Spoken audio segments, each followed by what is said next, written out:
We spend our entire week getting ready for the weekend. The weekend comes. Okay, I'm gonna go out and get some food, but I need to eat a ton of food so it soaks everything up. I'm not gonna drink too much tonight. We go out, we get ready for the pregame. Immediately, we're beatboxed, we're buzzballed, we're gone. We show up to multiple locations, spend a ton of money, barely remember half the conversations we had, go home in an expensive Uber, walk home, or questionably take public transit past 2 a.m. We wake up the next morning, we debrief, and we can't believe we did what we did.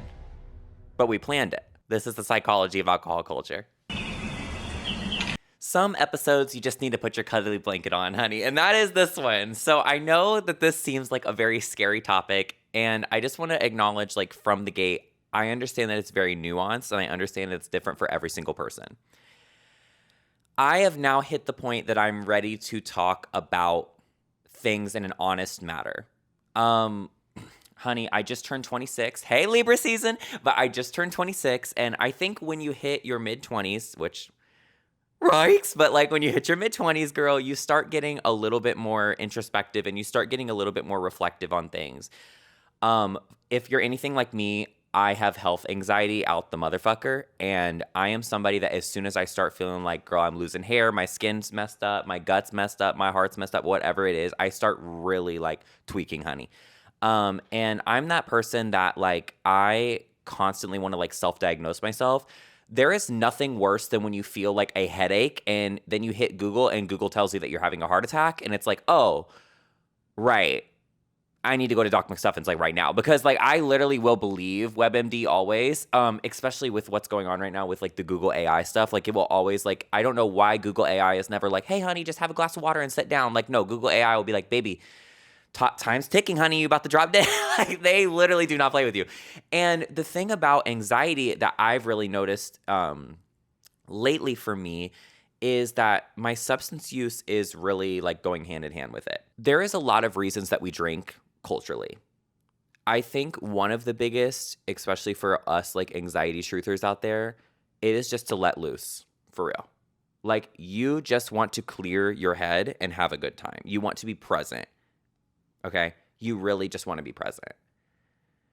I think another reason that a lot of us drink is because everyone else is. And the idea of being the one that's not drinking is like, I'm just going to go out and say it, it's very lame. And it's also like very, and that's not even like your group is telling you it's lame, but there is nothing like getting that first comment where somebody's like, oh, you're not drinking. And you're like, well, honey, I'm still here.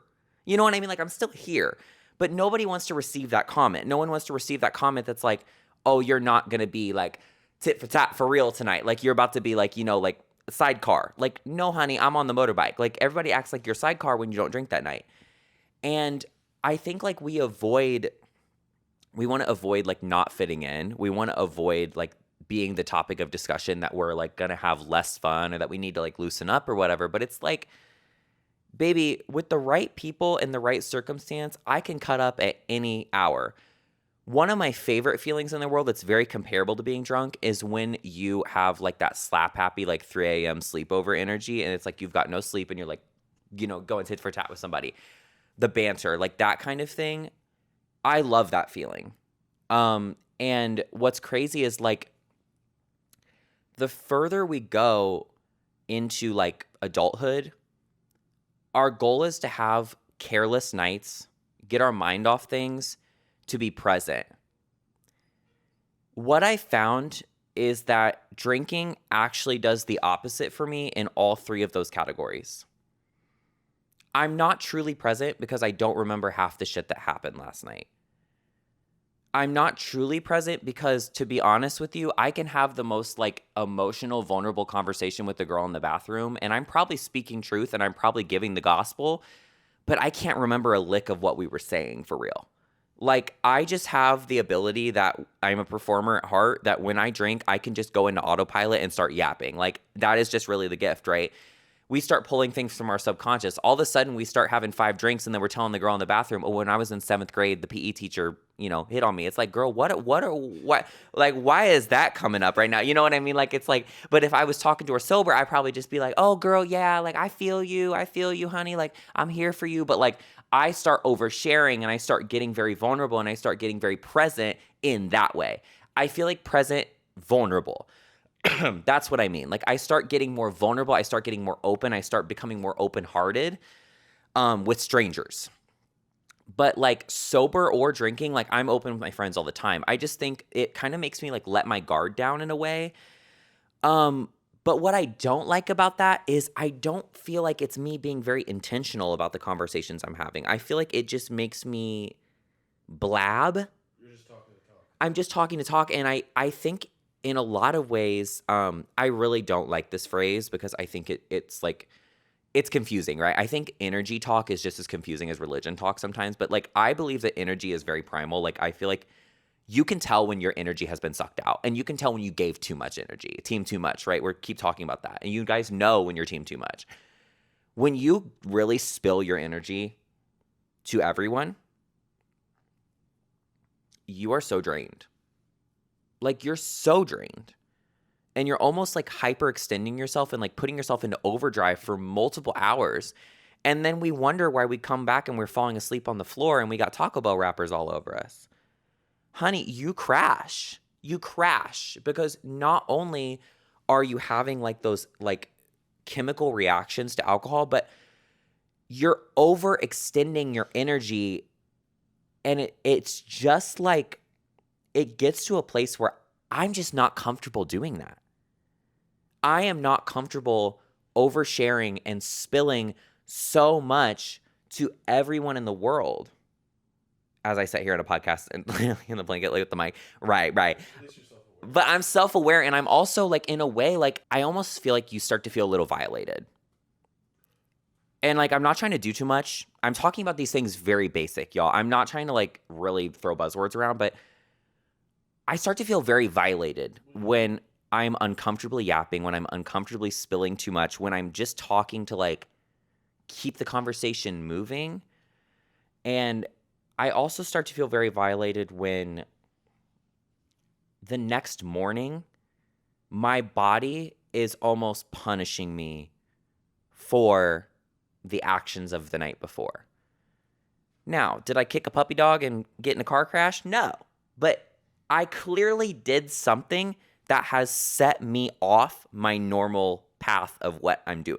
Well, because I think that's another component of anxiety is we're very calculated about things, and I think we're very intentional about things. And when you enter a space where you're less intentional and it's more all goes, like anything goes, it's really dangerous. Like, it's really dangerous to continually let yourself get to that and wake up the next day slapping yourself on the wrist. We are allowed to critique ourselves. We're allowed to be disappointed with ourselves. And we're also allowed to be easy on ourselves and patient with ourselves. But when we're constantly setting these bear traps for ourselves where we know that the same result is going to happen every time, and actually a lot of times what I've noticed, it continues to get worse, I start to question why we continually punish ourselves. Why are we continually putting ourselves into a cycle that we know we're going to be disappointed, upset, sick to our stomach, anxious, overthinking, questioning ourselves because of the actions that we decide to continually put ourselves through to the same result?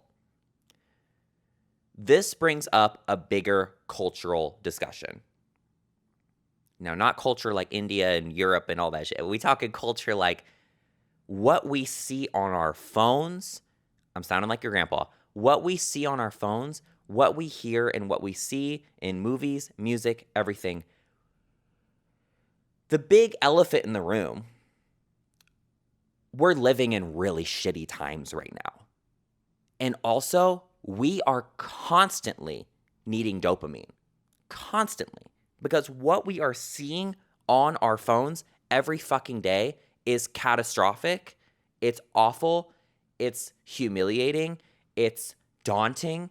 It's all the words that you studied for your fucking LSATs and your SATs, honey. Like, it's those words.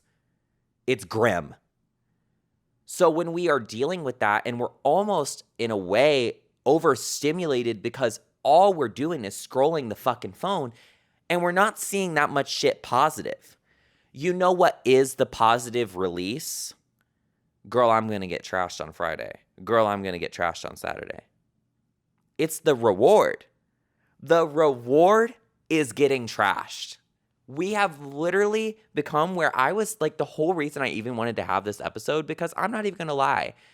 I downloaded that Sober app on my phone. I hit 5 days and girl, I just had a Hugo Spritz last night. Now, mind you, I only had one, but I did have to reset the clock and that did not feel very good. I didn't wake up with anxiety because I just had one drink.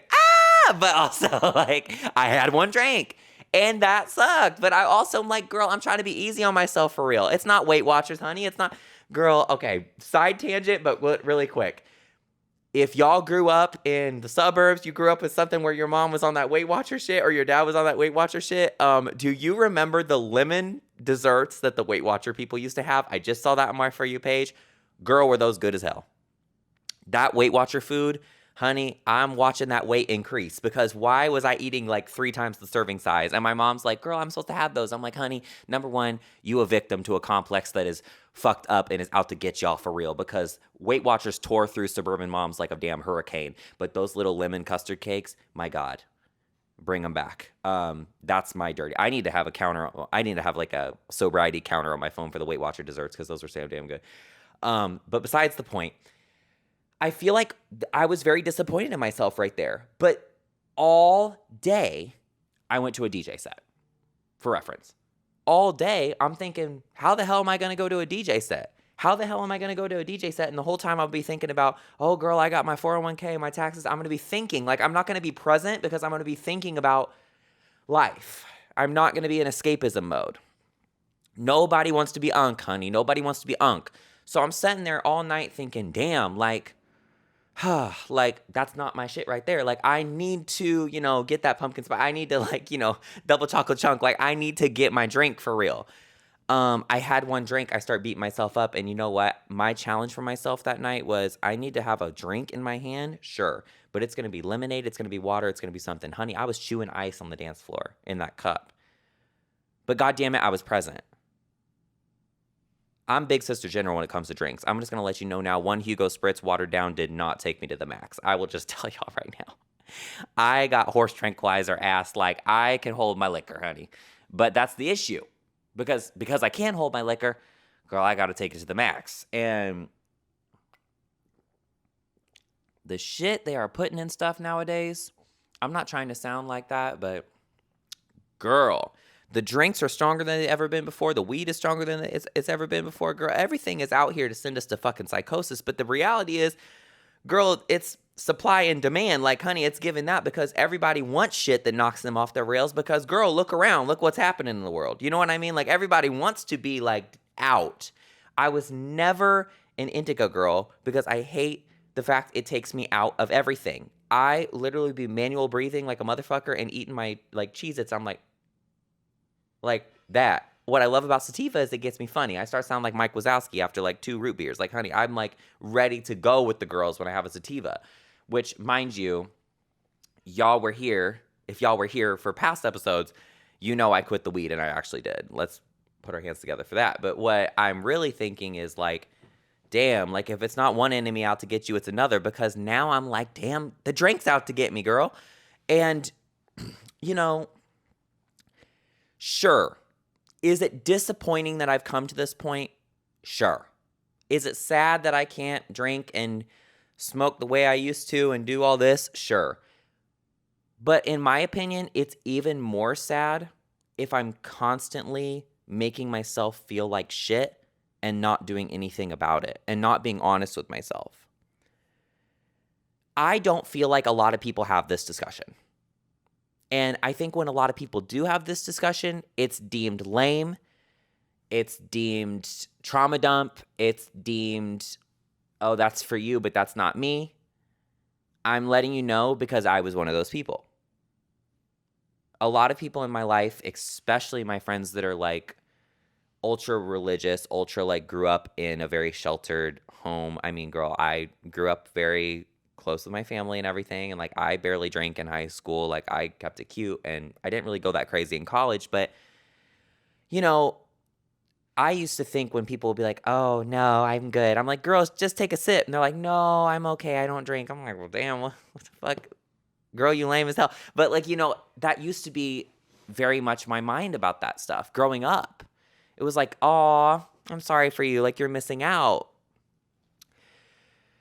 When you get introduced to these things, what is very like, I'm just going to go ahead and get the really anxious point out of the way and then we're going to skip through it, right? The really anxious point about this is when you're introduced to it, your whole entire life is about maintaining your relationship with it. Let's talk about that. So those people that have never been introduced to it, it's like, girl, y'all never met the beast. Y'all never looked the Cyclops in the eye like we have.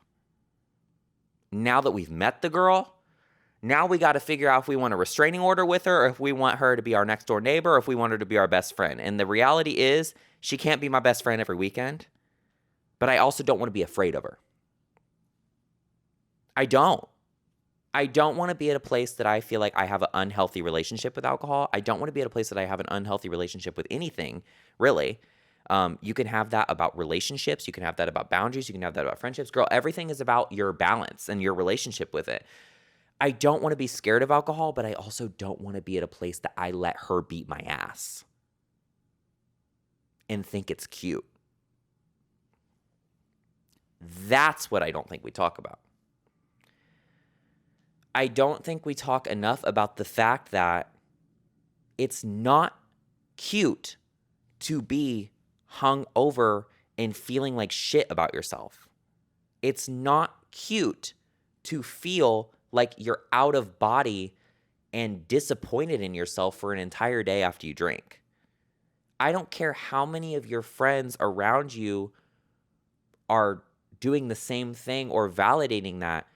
I need you to sit with it internally and think, you know, what's my limitations for how much I want to put myself through? And for me, what I'm realizing is I love a buzz. Lightyear. I love a buzz. But sometimes I just need a buzz. I don't need to take it all the way home. I don't need to go to home base. I don't. Sometimes if I really, really, really need a drink, which, girl, I'm going to be honest, espresso martinis, things like that, espresso, y'all do it too much. Espresso, girl, maybe I got a list. Maybe I got a speech impediment. Maybe you're making fun of my gay voice. Let's talk about that. Let's bring that home. Everybody say espresso. Yeah, thank you. 6'7". I'm going to bring it up. But people are saying like espresso. Anyway, whatever it is. Damn. But like espresso martinis, like, girl, if I just have one, I like the taste of them. I do. I like the taste of them. Sometimes I like to have a glass of wine with my meal. When an Italian restaurant tells you and they say this wine would complement this steak good, you know what? I'm going to hear you out. I'm not going to wake up the next morning like, girl, going crazy. I'm going to wake up the next morning like, good morning. Like, I'm not going to be that upset with myself. What I am going to be upset with myself is when I open Pandora's box and say, I need to walk out of this pregame trash. When did the pregame become the game? That's really what we need to talk about too. When did the pregame become the whole thing? Because the reality is we are going to get a drink when we get to the next bar we go to. So when we leave the house trashed, that's not when I'm done for the night. That's when I should be done for the night, but I'm going to go get another drink. And that's the thing. It's not that it's like, oh my God, it's such an unhealthy relationship with alcohol. It's just the reality. Every day I scroll TikTok and I see people talking about, girl, I don't remember what I was doing last night. Here's a picture of me with a guy dressed up as Darth Vader and me next to a cow. I'm like, okay, how do we keep getting ourselves in? How do we keep getting to this place? You know what I mean? Because like, I remember that there was a time that drinking was not this way. To me, drinking used to be, I want to feel free tonight. I want to feel like euphoria and I want to dance. Now it's like, baby, I am seeing the shadow man that you see when you have too many Benadryl. Like, and also the next day I'm ready to like actually like saw my arms off and I'm ready to get a haircut. And I need to do whole new skincare. And I'm going to be on a water diet for the entire week. But you know what I do as soon as it hits Friday? And in many cases Thursday? Girl, I go out and I hit it just as hard. Robin, when will we learn, Robin? Like, every time. I think, to me, I'm challenging myself to want to be present in a different way than I've ever considered present to be in the past. I want present to be sometimes quiet. I want present to sometimes be soft-spoken. I want present to sometimes be, if you're at a concert or you're at a DJ set or you're somewhere, closing your eyes and letting yourself be there with yourself. I also want present to be trying to like walk around without headphones or drive without music or eat without YouTube. I just lost half my tangent viewership because I know y'all love to eat and watch. Listen, that is like actually my guilty pleasure, like so bad. And like low key, if I would have to get the sobriety tracker for that, I would lose every day because like I love eating without YouTube. But like every now and then I do have a meal where I say, hey, even if I'm just eavesdropping on other tables, I want to be like here. Like here. Like I want to be here, not just needing that stimulant. A lot of times, like I'm not really too well studied in this, but a lot of times what I really feel like it is we have that dopamine high, we have that overstimulation, we have that constant that when it goes quiet, it's concerning. It's worrying. It's very like, this is reality, negative.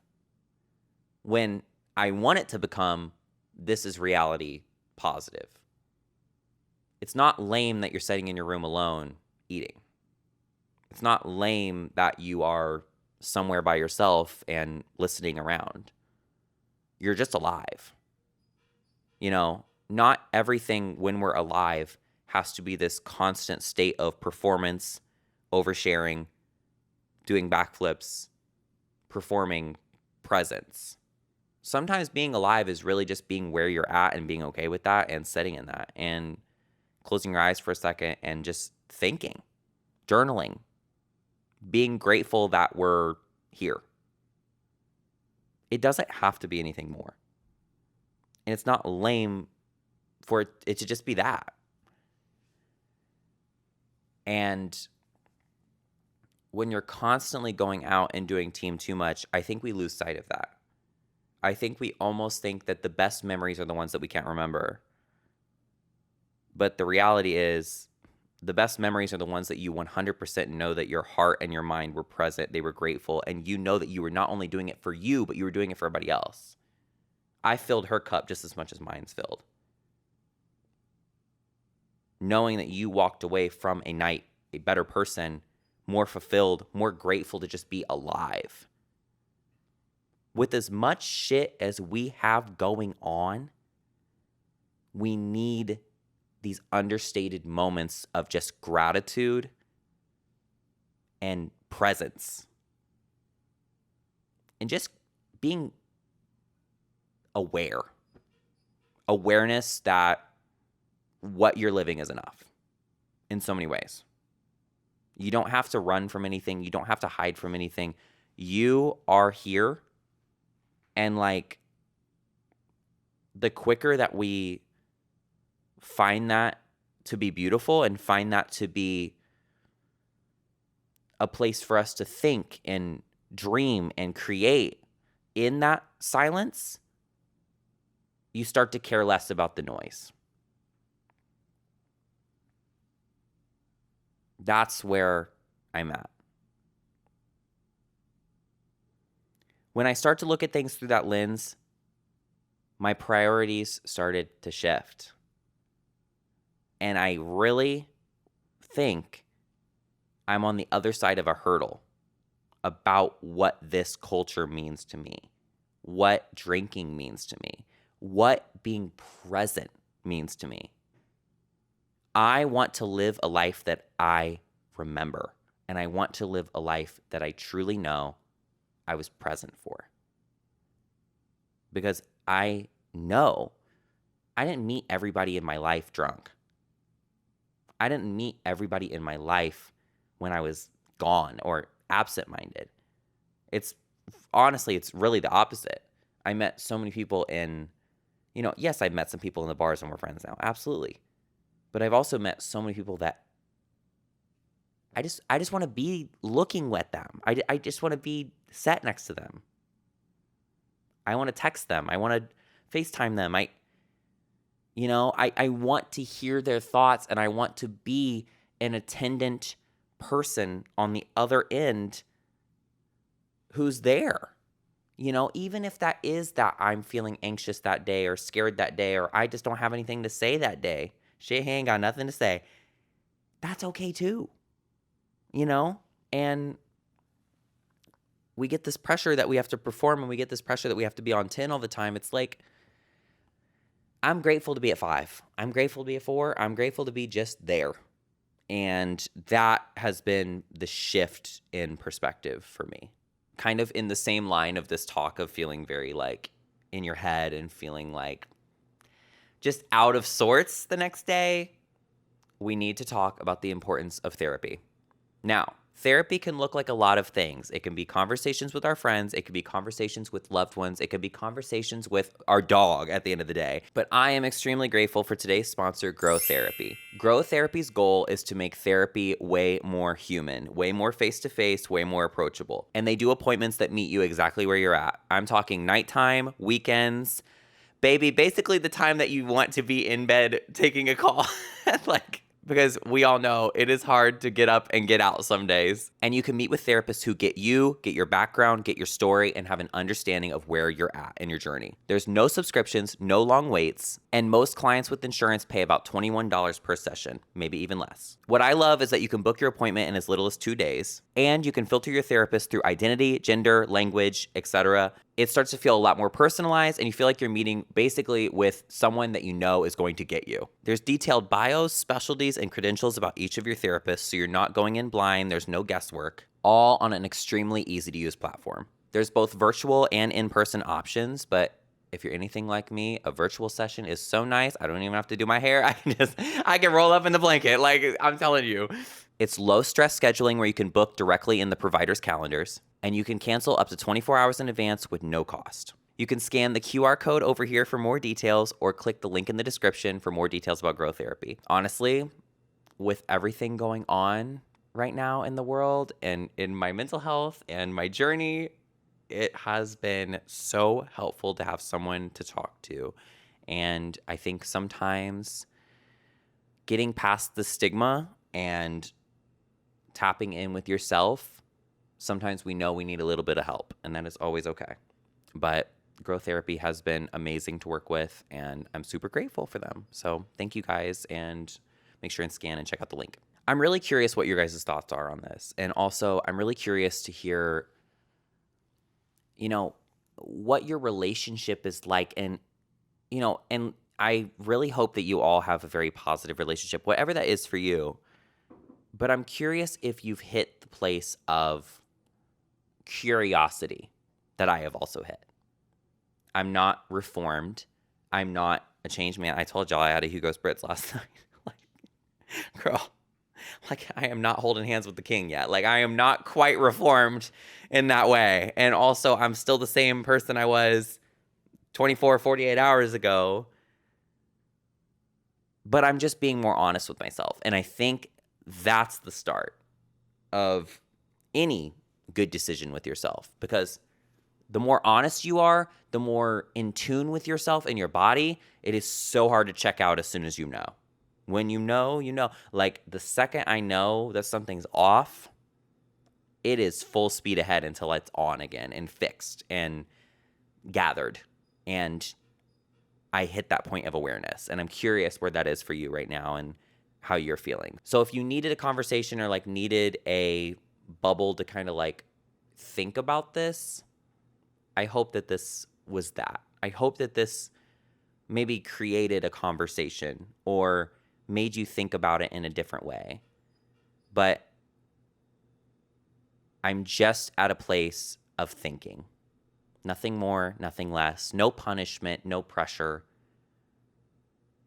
Just care for myself. Thank you again to Grow Therapy for sponsoring today's video, and you can click the link in the description for more details about that. Super on par with what we're talking about today, just about reflection and opening Pandora's box about what we need and how to take care of things. Like, Grow Therapy has been amazing to work with and is super aligned about just having human connection and no judgment zone, and that is what we're all about here at Tangent. Come on now. This was a very sobering episode of Tangent, and I will see you again next Tuesday. All right.